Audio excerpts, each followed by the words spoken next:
Hey, I'm CJ. Thanks for tuning into this week's podcast. Don't forget you can give online at 828church.com/give. We hope you enjoy this message.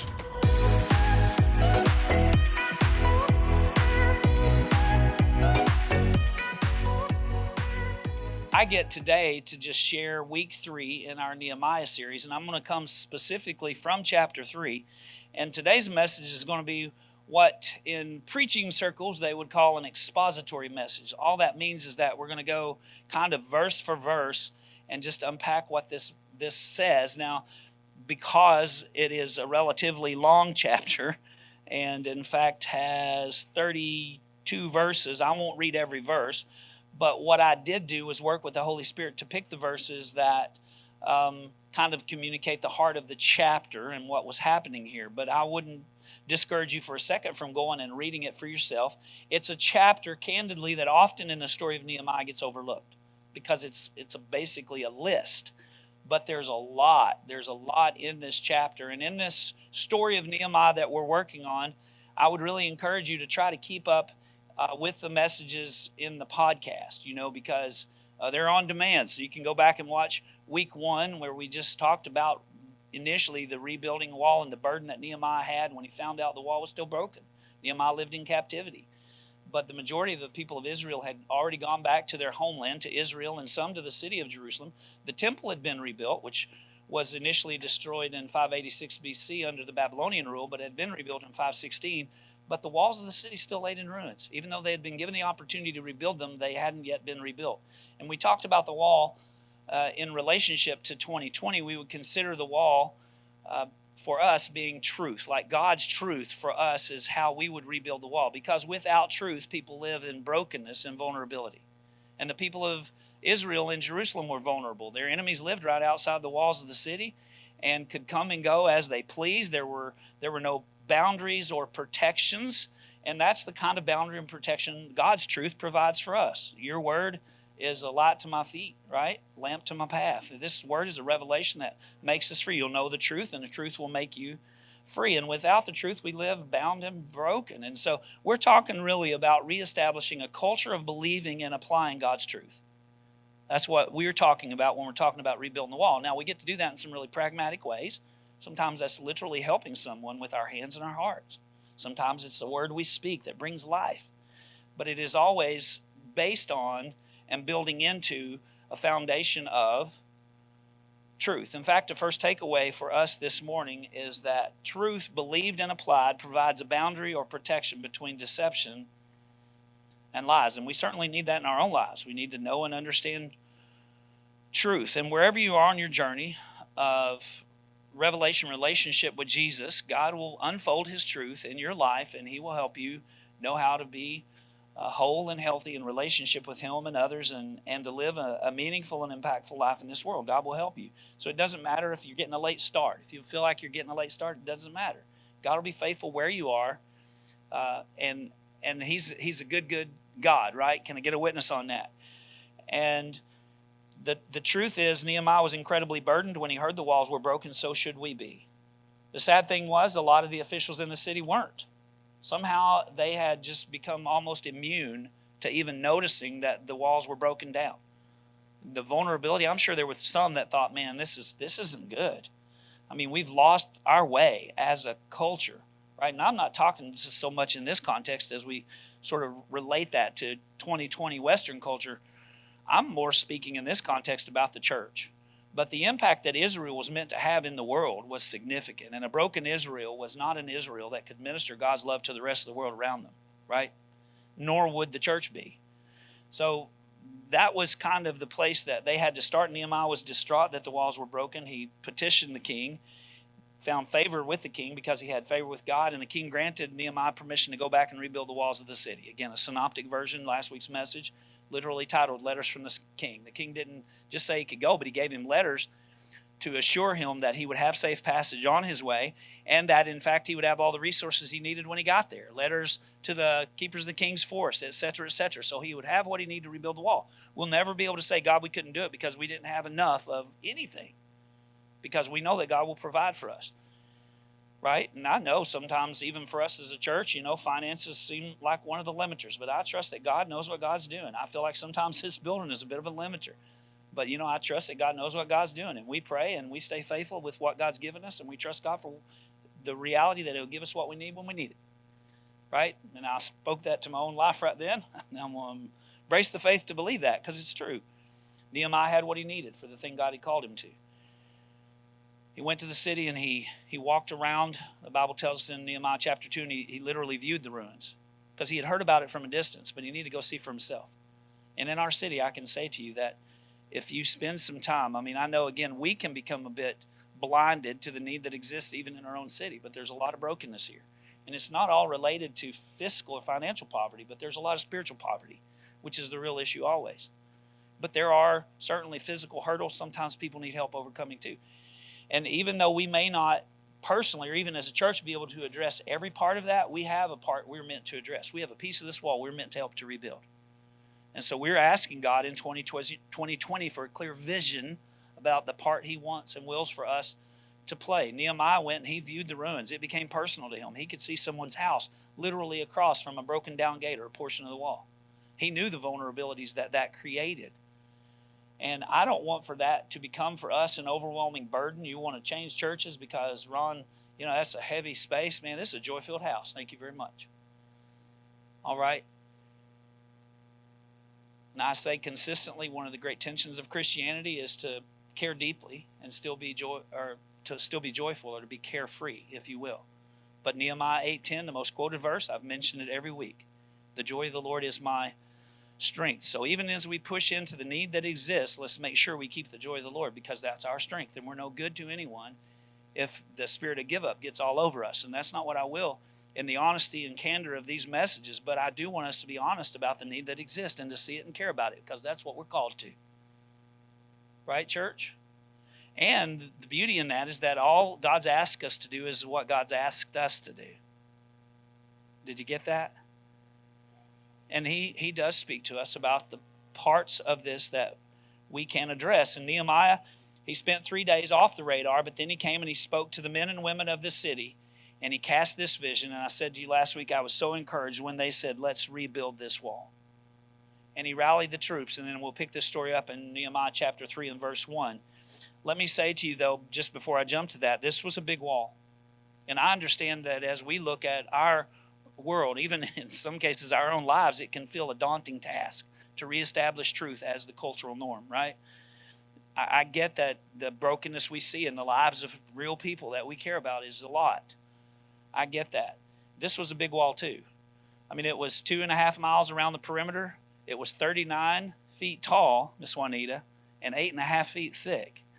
And yet, spoiler alert, what we know is that these people, these families that rebuilt the wall, first of all, they were people who had returned from captivity. So that's one thing, all right? There wasn't anyone who had always been free that helped rebuild the wall. They all were those that had returned from captivity. God will use us no matter what our hurt or history. That's number one. Number two, spoiler alert, they rebuilt the wall in 52 days. We'll find that out in chapter 6. 52 days. That's amazing. How did they do it? Okay, now, Nehemiah chapter 3 and verse 1. Then Eliashib, the high priest, rose up with his brothers, the priest, and they built the sheep gate. First of all, just real briefly, I want you to see Eliashib here was the high priest. He himself had lost faith in this rebuilding project somewhere along the way.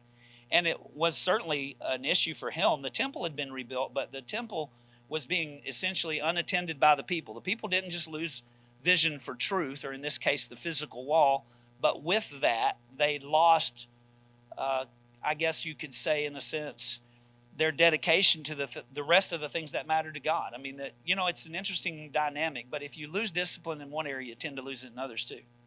And so their lack of concern for the walls of the city, they found their way home to the temple. Nehemiah found out that people were no longer contributing to the temple treasury. I'm just saying, I bet that Eliashib was pretty disheartened. He didn't probably feel like anyone could rally that crew to do something awesome for God. But when Nehemiah came and cast a big vision, the first person to say, count me in, was Eliashib.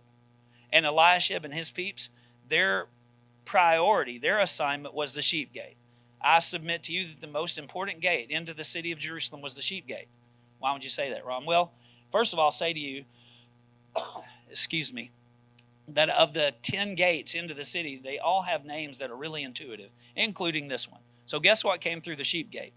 Bah, you guessed it, sheep.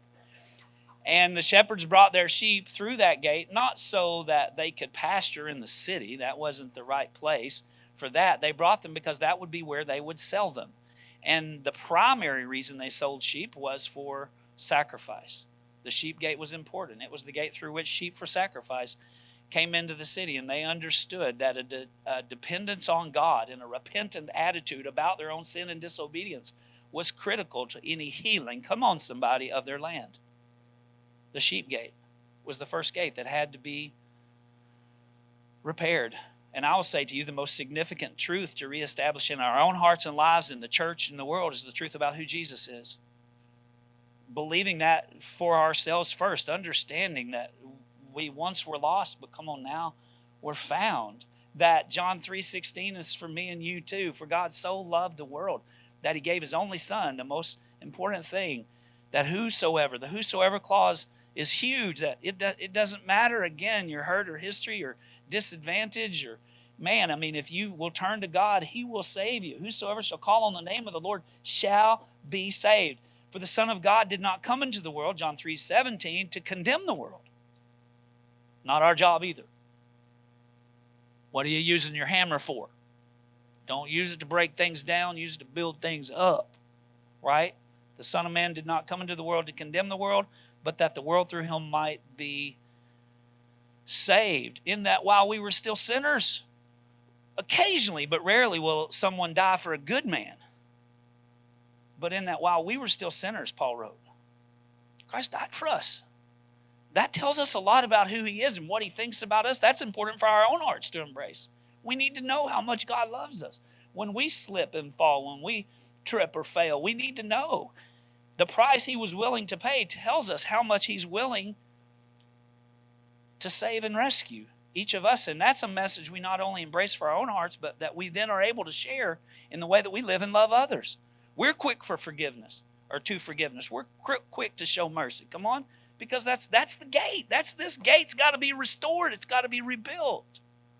The truth about who Jesus is. It's a beautiful thing that we get to participate in. And then the word goes on to say, still in verse 1, they consecrated it. So they consecrated it and set its doors. They built the sheep gate and they consecrated it and set its doors. They consecrated as far as the Tower of the 100 and as far as the Tower of Hanal. Nehemiah knew and understood, and as did Eliashib, that this was holy work. This was sacred work. The gospel, the truth about who Jesus is, that's sacred and holy. And it isn't just reserved for clergy, you understand. It isn't by any stretch of the imagination. The most important truth is the truth about Jesus and the cost he's covered for us. That's the first and most important truth for us to reestablish in our own hearts and in our world, and to share that with others. And I understand a lot of people don't even believe that Jesus exists or that there's a creator God. I get that. We've got some work to do. I'll talk about that in a second, how we can approach that. But this truth needs to be known and shared. Consecrate, the word literally means to declare something as sacred, as holy, and to dedicate it for divine purpose.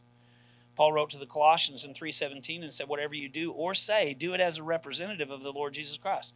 That means if it's consecrated in a holy work, then it infiltrates every part of who we are and how we live. This gospel, this gate, the good news about who Jesus is and how we know it and how we live it, infiltrates everything.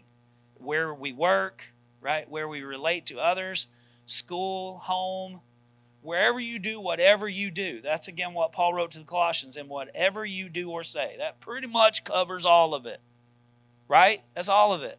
Whatever you do or say as a follower of Christ, as a kingdom builder, you do everything you do, repping the heart of Jesus. And when we do that, we get to participate in rebuilding the wall. To share the love of Jesus in our world is a sacred honor to all who will accept the King's commission. Another takeaway, and it is the King's commission, by the way. I quoted it last week. I like to throw it on the screen for you as well today. But consider the Great Commission in Mark 16:15, and he, meaning Jesus, said to them, go into the whole world and proclaim the gospel to the whole creation. And every time I mention that passage, I always say that this way. Essentially what he's saying is go everywhere and tell everyone the most important message in the history of history. 2.5 miles, 39 feet tall, 8.5 feet thick. I mean, it is a lot. It was a lot. How could it possibly get done together? Together. How could it possibly get done together? Every son and daughter stepping into the Father's business and believing in who God made us to be and repping his heart in everything we do and say, that's how the Great Commission is carried out. It's by being willing to put Jesus and what he cares about ahead of what we care about and finding at the end that it was better for us that we care about what he cared about in the first place. It's amazing, the contentment that comes when we embrace the purposes of God in this life. Together is a lot of things. Right now we're working on a Kingdom Builders offering, 5 years, our 5th year birthday coming up the second Sunday in February. And right now we're doing this Kingdom Builders project list, and we have all these things that we want to invest in and help to impact. So we've been talking about that for a couple of weeks. That's one way. Our global projects, like for instance, we get to invest in a church plant in Protea Park, which along with another township right next to it, combined make the second largest township in all of South Africa. A young man named Kewen that we're working with, that is kind of the sharp end of the stick for ministry into Protea Park, told us, and he came from that area, but he said to us that 80% of the kids that live in that area are under or unparented. Thank God for community, people in that space, but tremendous issues with addiction and lostness. Most of those kids have completely washed out of any hope in school by the 4th grade. And so our church friends there at Hope Church George, they come here, we go there, right? We were called to link arms with them, so we have. That's why we do that. We have great relationship and incredible trust, and we get to put our hands and hearts into everything we invest in. So that's why that works that way. And those guys that side, they're going to build not only a church, but a church that ministers to the educational and physical needs of those people that live in that area. And they're amazing people that live in that area. They just need someone to care about their part of the wall. And they don't have first world money in Protea Park, but we do. So we're going to invest in that, $10,000. And we're going to get to see what God does and say, thank you, Jesus, for giving us the honor of participating. We're going to put a roof on the church in Shangombo with Lloyd and Leona Capitula, a church full of people just like us, people who love God and love their kids and love their community, just like us. But they live on the Angolan border in western Zambia, where over this past summer, their side, people were starving to death because of the drought. Real people, just like us. Somebody say, just like us. And a relatively small amount of investment from us makes a huge difference for them. I don't know about you, but when I invest, I like to see multiplication. I like to see what I give do big work. And that happens when we hand it to God, when we're obedient to him. And for them, the roof got blown off their church. It's a tent church, okay? But they put some more poles and thatch up, and we're going to, by God's grace, our hope is to put a proper tin roof on that church, and we'll send you pictures when we're there. Last year we built them an abolition block, which is the first proper flushing toilet in that entire area, really, of western Zambia. It's certainly the first one that's readily available to people to use. They let people use the toilet. It's a nice thing when you never get to do that. They literally were going to have to train the kids before they let them use it on how to use it, because they knew that wouldn't go well if they didn't. They never used a toilet like that. For us, that seems trivial. To them, it's incredible. Those are the things we get to do. I'm just saying, that's how go into the whole world, proclaim the gospel, the good news. Are you with me? That Jesus cares about you and he hasn't forgotten you. And we can do that in some really pragmatic ways. We'll invest, if we have the funds, in a discipleship training center at Trail Mission, where Amber Matutwa, who's given her life to serve that side, is actually from Indiana, married to Jack Matutwa, an amazing Zambian, but they're that side, discipling pastors in the bush, doing things that we won't do, but we can help them. We're going to invest in Children's Cup that does care points not only in Africa, but also in Latin America. We continue to invest. We have kids that we sponsor here. We visited our care point in Isitandani this last year. $20,000 of this Kingdom Builders will be sent over the ocean, going to the whole world, but Go doesn't stop or even actually start over the ocean. It starts here. Let me skip ahead just for a quick second to Nehemiah chapter 3 and verse 29. I'll go back in order in a quick minute, but the word says that Zadok, son of Immer, made repairs opposite his own house. I find that fascinating, opposite his own house. That phrase is actually used 6 times in Nehemiah chapter 3. A lot of the guys actually got to rebuild right next to their own house. Local mission, man. Mission, go. The command to go starts here. It always started here. It starts right here. The work of God always starts at home.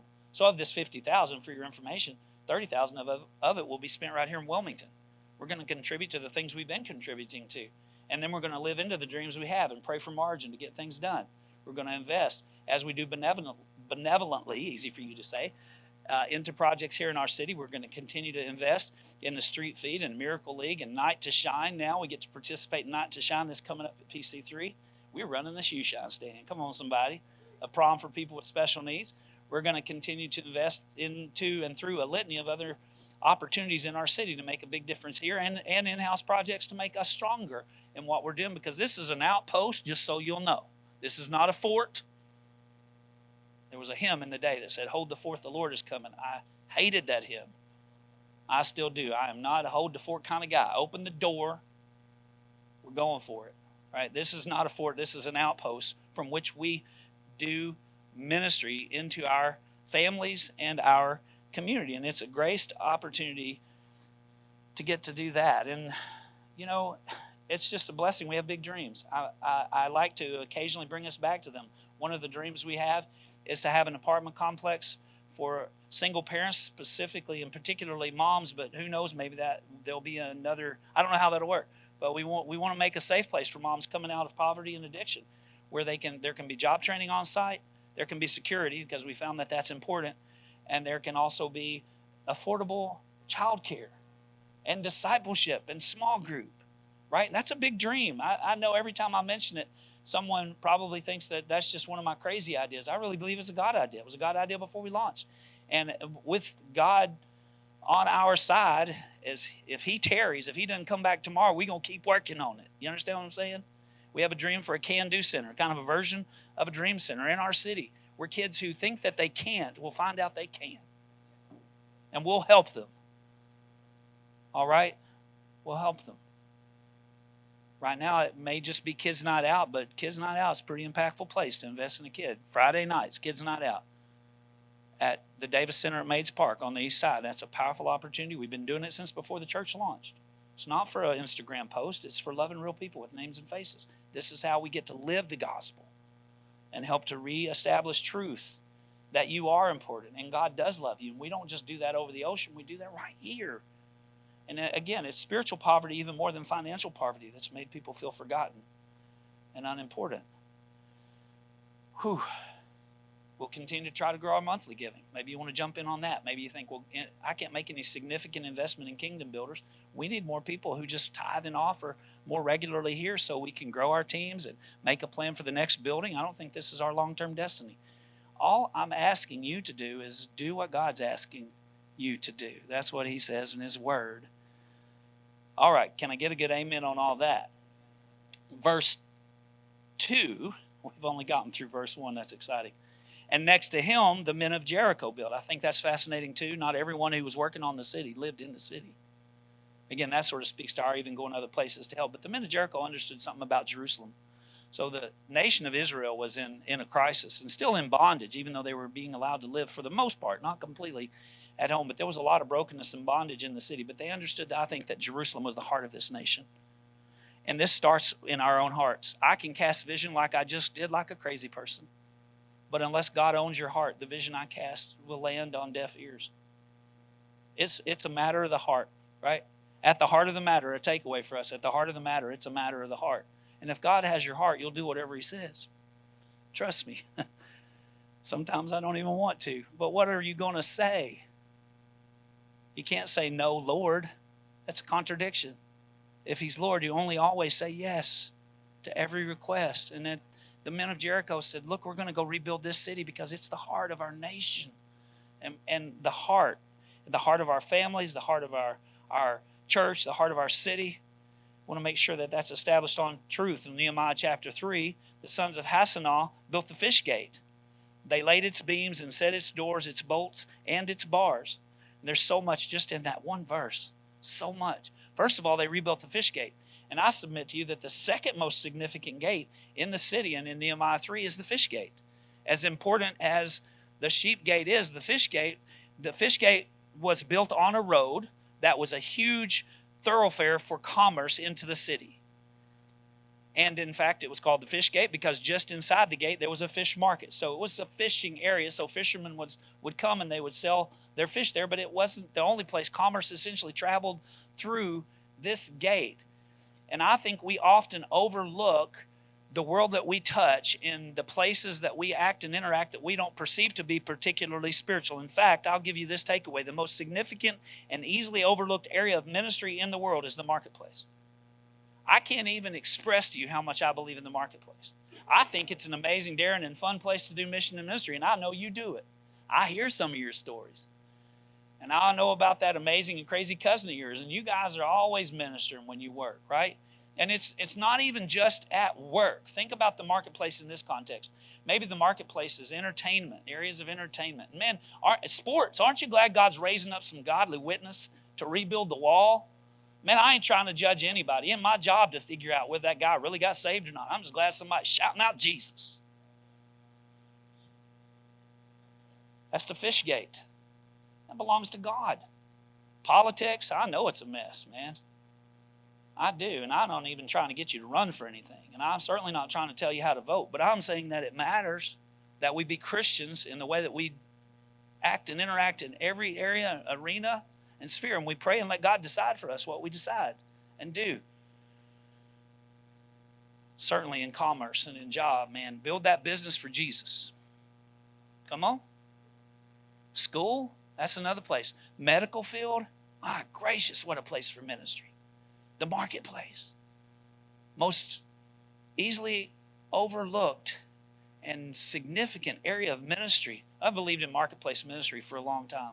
When we did university ministry, the mission statement was reaching students for Christ, transforming the university, the marketplace in the world. We believed if we could reach students and send them into the marketplace, we could make a difference in this world. Well, I believe that as much here as I ever have. I mean, and our kids, man. Ooh, you want to talk about some faith folk. Those folks over there are dreaming big dreams. Lindsay will tell you about a few of those in the wrap-up today. But, I mean, man, I don't plan to let the kids outdream me. I don't care if I own 54. And I believe we can do some difference in this world. We can make some difference. We can do some good and make some difference. There you go. In this world. And it's not inside this house. This is an important place. Listen, Sundays. We think Sundays are a big deal for us as a family. But we just getting ready. Come on, somebody. In fact, candidly, the response to today's word is mostly going to be outside the doors of this church. And probably that's always true. Who are you going to be out there? You wall builder, you. The message is titled Believers Buy-In. It takes some buy-in to live like that. It don't take a lot of buy-in to check church off the list. Put a little money in and move on. It don't take a lot of buy-in for that. But to live and believe in who God's made us to be 24/7, 365, and 366 once every 4 years, now you're doing something.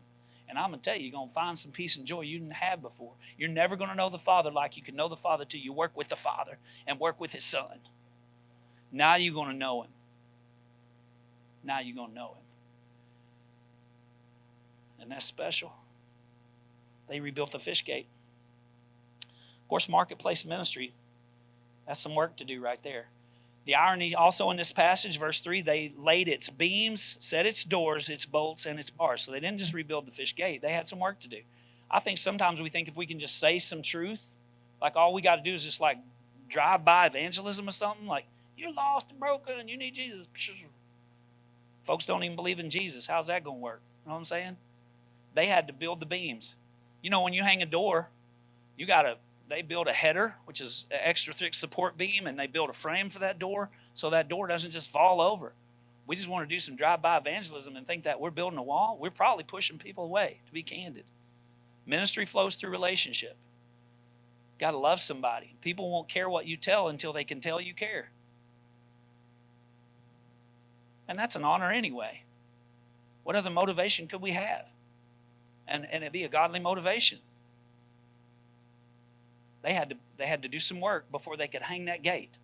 Are y'all picking up what I'm putting down right now? And that's a joy too. I love that. I love building relationships. I have too many stories to tell. I can't even tell one of them. But I have seen God show up in the marketplace. And it is the funnest, most amazing place to do ministry. St. Francis of Assisi have been given credit for having said, preach the gospel, if necessary, use words. And I always joke, I don't think he said that. So I did some significant research to find out if my perspectives on that were off. He said something very similar to that. That's over the years been paraphrased, sound just maybe a little bit cooler. But what he actually says, there's no use walking somewhere to preach unless your walking is your preaching. That's what Assisi said. Iranism in regards to that is your walk talks and your talk talks. But your walk talks louder than your talk talks. Right? And we are meant to say something, preach the gospel if necessary, use words. It is necessary. It is necessary to speak life, but first, build those, right, beams. What does it say? They laid its beams, set its doors, its bolts, and its bars. There's some protections in there. Once you get that thing built, don't leave it unlocked, right? Only Jesus gets to decide what comes in and out. And he's good with that. Next to them, verse 5, we're going to jump ahead a little. Then, next to them, the Tekoites repaired, but their nobles would not stoop to serve the Lord. Well, now there's a little bit of a sad commentary. So the people of Tekoa were happy to help, but the nobles said, not so much. Not interested in helping. They thought they were too good for it, maybe. Or maybe they thought that was the job of Eliashib, the high priest. Maybe they thought that's a work for hired hands. It ain't for my hands. I'm a noble. I don't know what they thought. Literally, the Hebrew there, Brandon, says that phrase means they wouldn't bend their neck. And when Jacob was a high school basketball player, one of his coaches used to actually yell to the players, bend your neck, when he wanted them to get down and play defense or something. I always thought that was the weirdest phrase. Like if they actually did it, they probably wouldn't play very good defense. I can't coach, my neck's bent.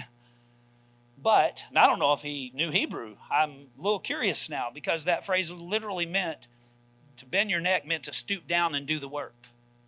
That's what it meant. And the nobles weren't willing to do that. They wouldn't have any part in it. They wouldn't get down and get busy doing the work of rebuilding, but the people of Tekoa did. I'll say this to you. The Father's call isn't to call for hired hands, but rather willing hands that are his hands. And I assure you that even the part that I play in this has nothing to do with my vocation and everything to do with what I believe God's called me and equipped me to do. And it's an honor to get to serve with our hands in our hearts, and we're all called. And maybe you think, well, I may be called, but I'm so new to this, I am not qualified. And this is where I throw that word that I made up. You might not feel like you are qualified, but you are definitely qualified. All right? And if you're qualified, then God will give you again. You got letters. Are you kidding me right now? Again, please go back and listen to the end of last week's word. Step into the authority God's given you. It won't be more than you need or less than you need. It'll be exactly what you need for what he's called you to do. Right? Just walk in that authority, the authority that God's given you for what he's put in your life to do and accomplish. And then skipping to verse 8, next to them Uzziah, the son of Hananiah, or Harahiah, goldsmiths. I joked about having CJ on the stage with me holding a mic, and he could be the name guy. Because CJ is one of the sharpest dudes I know, and I love him like crazy. He lives at our house, but he has fun with pronunciations. He pronounces the book of Deuteronomy Deuteronomy.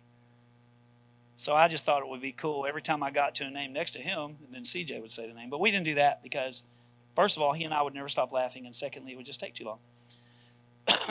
Next to them, back to verse 8, Uzziel the son of Harhai, goldsmiths repaired, and next to them Hananiah, one of the perfumers, repaired, and they restored Jerusalem as far as the broad wall. They did big work. And next to them Raphael, the son of Hur, ruler of the half district of Jerusalem, repaired. So in this context, you got a goldsmith, a perfumer, and a ruler of a half district, and they're all working arm in arm to rebuild this portion of the wall. And then in verse 12, next to him, Shalem, the son of Helohesh, ruler of the half district of Jerusalem, the other half, I guess, repaired, he and his daughters. So this certainly wasn't just a dudes and dads kind of a thing, ladies. Come on. I'm telling you, we have the most amazing team that includes men and women, our staff team. And it's crazy with kids. That's a part of what that looks like. We got to have a babysitter everywhere. Snacks are important, or we can't get anything done. But it is such a blessing to work with the ladies and gentlemen who work together here at 828 Church to help to rebuild the wall. And in verse 14, Malchijah, son of Rechab, ruler of the district of Beth Hakram, repaired the dung gate. He rebuilt it and set its doors, its bolts, and its bars. So, isn't that amazing? So here another ruler, this time of the district of Beth Hakram, he rebuilt the dung gate. Now, I said to you already, the names of these gates is very intuitive. So I don't think I have to say a lot about what the dung gate was for. I mean, they took their rubbish in and out, and it was also where the rubbish flowed, what would flow. You understand what I'm saying? And what if, in this case, Rechab had said, I'm the ruler of this entire area. I'm not rebuilding the dang dung gate. And in fact, I kind of think the perfumer should have volunteered for that job, but that's an aside. I could help with the dung gate. Let me do that. I'm a perfumer. They didn't discuss any of that. They just said, here's our hands and our hearts. How can we help? Isn't that beautiful? Here's a takeaway. When the people of God link arms for others, His commission can be accomplished or will be accomplished. I believe that. I wish I had time. I mean, in the third service, we can almost do it. This is the one service we could almost do it. We just make a big circle and interlink arms. I'm not going to have you do it. All the introverts relax. But I mean, I would love to. I hope right now, just close your eyes for a quick second and see us linking our arms together for others. Because that's how the Great Commission, not just in this house, again, amazing churches all over the city and all over our world that we get to link arms with and each work on our portion and part that God has called us to. And they did that. And in God's kingdom, the most significant ability is availability. Don't forget it. You may feel like you don't have the right ability. Are you available? So I'm going to tell you right now, what God's looking for is folks who are available. The kingdom stands in need of God impassioned workers. Jesus Himself said, the harvest is plentiful, but the laborers, the workers are few. Pray therefore the Lord of the harvest that He would send laborers into the field. You preaching hard. I'm preaching Jesus right now. I'm going to tell you what I'm preaching. I'm preaching to me. Next to him, Baruch, now we're in verse 20, skipping ahead, son of Zabiah, zealously repaired another section. So check this out. So this brother has already, I won't take you back to that, but he's already worked on a piece of the wall. And I guess he got done or had enough help and he moved on to another. He working on another section. Right now, Chad Wallace, who's on our lead team, who leads men's ministry with a team here at 828 Church, is also serving his second service in the schoolers room. He's working on another piece of the wall. And he's zealous about it. As are many of you. In fact, the majority of our team does more than one thing. And I appreciate that very much. I would also like to create a little more margin for them. So come on in. There's a card in the seat pocket in front of you that tells you how to get on the serve team. And if this is your church home, I'm asking you to participate. If you're visiting today, you're passing through, we love you. Come again. But if you're part of our church family, then come on through and jump in on the serve team. We need your help. And I love that it wasn't like he did it because he had to. He wasn't like, oh man, I have to serve. He was zealous. He was zealous. And look where he built, from the angle of the entrance of the house of Eliashib, the high priest. So the high priest was working on the sheep gate, right? So this guy said, you know what? He hadn't gotten to his part yet. I'm sure he was going to get there. This guy was also working on another piece of the wall. But he said, let's go help Eliashib. That's what we were doing when we helped someone move on Friday. We're just trying to help ahead. They're helping somebody else. So we went and we helped them. And next to them, the men of Tekoa repaired another section. So here comes those people from Tekoa again, whose nobles were all snotty, but the people of Tekoa would not be left out just because their leaders weren't on point. I like that too. They rebuilt another section from the great projecting tower to the wall of Ophel. We'll say it this way. Every effort we make for him is sacred and warrants a zealous, fervent heart. What does it say? The effectual, fervent prayer of a righteous man gets stuff done. Avails much. Man, I'm praying for your passion during this fast. I don't want to lose it. I don't want you to lose it. I'm thankful that a bruised reed he won't break, or a smoldering wick he won't snuff out, but you're not meant to live in that space. I love the lyric from a Nicole Nordeman song called Burning from the Day. And she literally says, I prayed for matches, but I received a gallon full of gasoline, and now I know my cozy campfire days are done because I'm burning. I think we ought to be passionate about something that's so powerful and purposeful and important. I love that about those guys. And then finally, verse 31, as the team's going to join me on the stage, after him, Malchijah, one of the goldsmiths, oh, here come the goldsmiths again. I mean, what if the goldsmiths had said, if you got some gold to smith, I'll smith it? What if the perfumers had said, if there's something that needs perfuming, I'll perfume it? That wasn't their attitude at all. Again, they just said, where do you need my hands and my heart? And then they finished what they were doing and went and worked on something else. They repaired as far as the house of the temple servants and of the merchants opposite the muster gate and the upper chamber of the corner, and between the upper chamber of the corner and, are you with me? Look where they landed up. Again, I skipped forward quite a lot, but they landed back up at the Marlene the sheep gate. So Eliashib the priest started out in this direction. He built that gate and did this piece of the wall, which was significant. A lot of work. All the way to the Tower of the 100. I can show you on the graphic, but that was a lot of work. The Tower of the 100 alone was 100 steps. They had work to do. And they went all the way around the city. And then the goldsmiths, they jumped ahead. Those were some hard-working dudes and dudettes. And they were building here where the temple servants and of the merchants were. And guess who was helping? They made it all the way to the sheep gate. The goldsmiths and the merchants repaired. So I'm sure the merchants were already working there because that was their area. That was next to their house. But the goldsmith said, hey, I'll come and help. I would just love to take the time to affirm so many of you right now for the way you serve like that. It just means so much. All the different areas. Like this is us.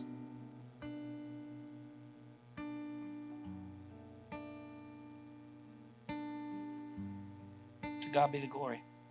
And the amazing thing in all of this is that you could argue, I think it's a bad argument, and I'll make a counter argument in just a minute, but you could argue that in the entire rebuilding process, God didn't do a single miracle. I mean, in some cases, God clearly in the Word would come down, like remember when He parted the Red Sea? I'm fairly certain if He hadn't, He would have held Pharaoh back long enough for some dudes to build a boat, but He was like, you know what, it's fine. Ain't nobody got time for building boats today. Right? But in this case, no angel came down and rebuilt any part of the wall. It's not how it happened. But I would argue that it's still miraculous, because I would argue that what this world needs more than anything, except you could argue a sovereign move of God, is God impassioned followers willing to do the work. That's what the world needs. It's what the church needs. People who are willing. And I would say even excited and honored and passionate.